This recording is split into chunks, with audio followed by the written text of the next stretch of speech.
Welcome to another episode of Wine Still of the Week, where I go find a bottle that is under $20 that's punching above its weight class.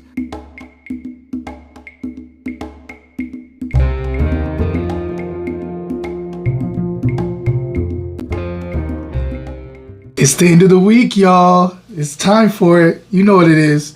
It's Wine Still of the Week time.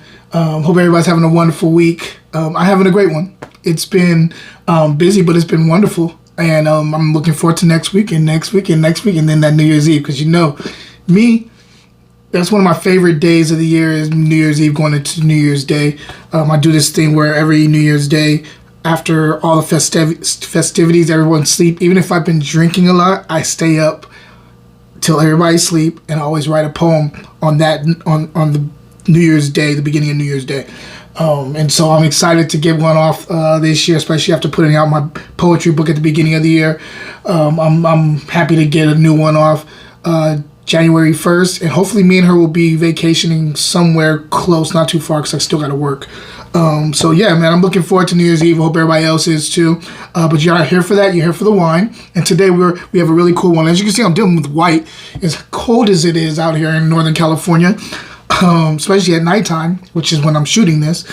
I just felt like a little white. I wanted something to wake my palate up. I've been tasting wines from different reps this week, and my palate, a lot of big, bold red wines, and I just want to do a white. So today we are in South Africa again. It's the same label, but it's a different grape. Today we're talking about the Reneke 2015 Sauvignon Blanc out of South Africa, Stellenbosch area.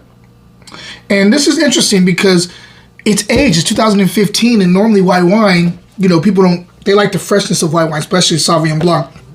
So a somewhat aged Sauvignon Blanc, 7-year-old Sauvignon Blanc. Let's see what it does, and let's see how South Africa's doing their thing out there, because everybody, when they're talking about Sauvignon Blanc, they're talking about New Zealand normally, and they're talking about Sancerre out of France, and sometimes California. So let's see what South Africa's doing. On the nose. So I get this lime zest thing going on here. I'm also getting like a little bit of an like slightly underripe pineapple here too. There's also a bit of passion fruit here too, which is interesting. Swirl this up. I literally just opened this up like 5 minutes ago. So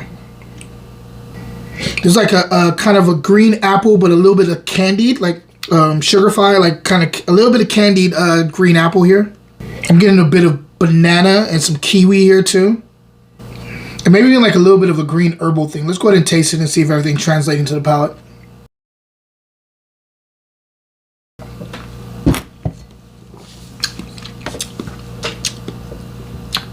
I'm not gonna even talk about structure yet. I'm gonna talk about, this is just delicious.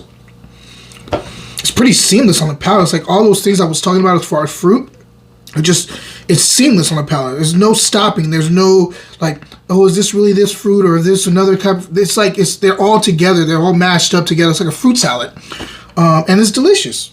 This finish is quite long too. I'm still catching like a very powerful finish right now. Let's go ahead and taste it a little bit more. All right, so let's talk fruit. This wine's kind of like a chameleon. What I mean by that is it's one fruit, in one part of the palate, and it transfers into another fruit in another part of the palate, and then another type of, it's like, and you have all different types of fruit here. You're talking about, like, I'm getting like peach here now. I'm getting like a perfectly ripe white peach. I'm also getting that pineapple thing. I kind of caught that a little bit up front. The banana thing gets more into the third quarter part.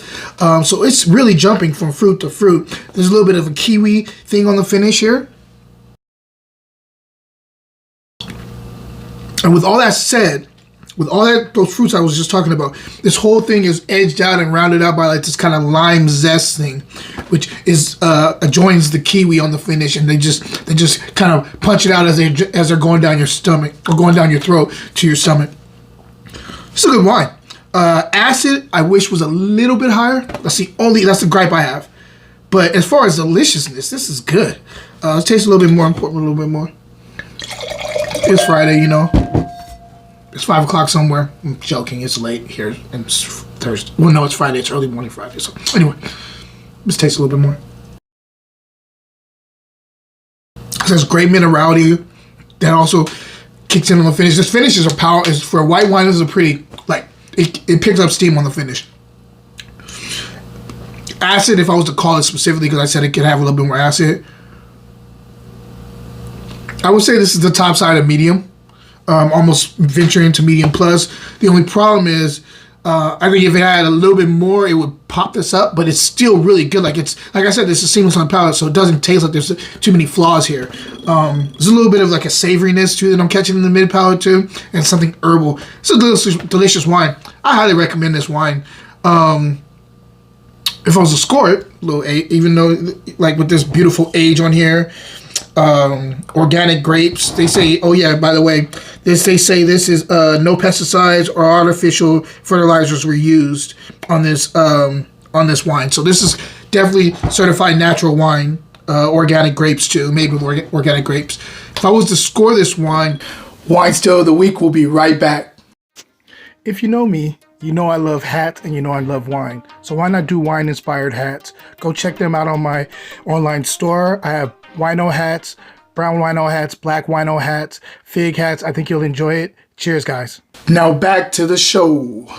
I would have to say, for me, this is an 89 plus. This 89 plus wine.